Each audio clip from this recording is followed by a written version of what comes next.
Hey everybody, it's me Jared again. Let me first start off by saying thank you for your support both financially and emotionally. It's good to know there are people outside the physics department who really care about the Foucault Pendulum and what we're trying to do here.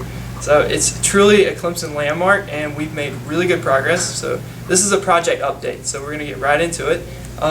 As of right now, we're working on two things. We're trying to drive the pendulum, get the electronics working again, which we're really close to doing, and then we want to be able to tell where it is throughout the entire day. So we want to track the precession of the pendulum. And there are two individuals, Eddie and Max, working on that. We're going to go see Max right now and see what he's up to on tracking the pendulum.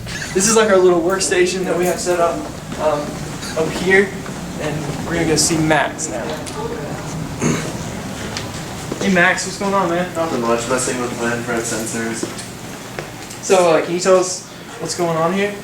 Well, pretty much what we're going to do is use these two infrared sensors over here, which I'm currently messing with to try to figure out when they trigger and when they don't. You can see the LED light up when I put my hand over it, and it reading to the serial port to figure out where the actual pendulum bob is.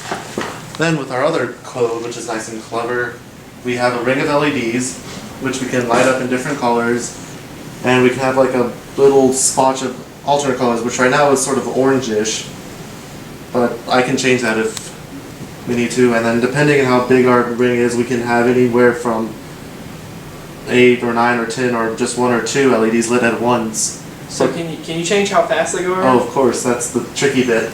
Yeah. Just a little while, but right now we just have the two switches, but I can make it go really quick. And then like, or just break it. There we go.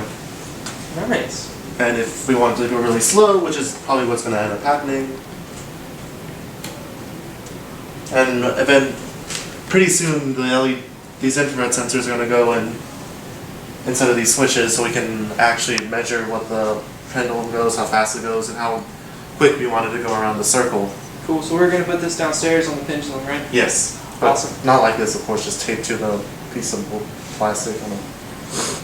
Cool. Good work, Max. Okay, let's go see Eddie and what he's up to. I think he's working on the driving. So now we're outside the actual pendulum.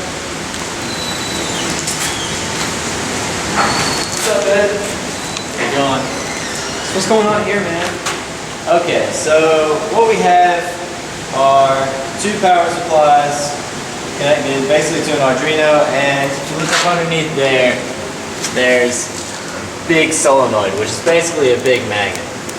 Now, basically, what happens is Arduino reads data about the velocity and decides to tell these power supplies when to pulse and how much to pulse.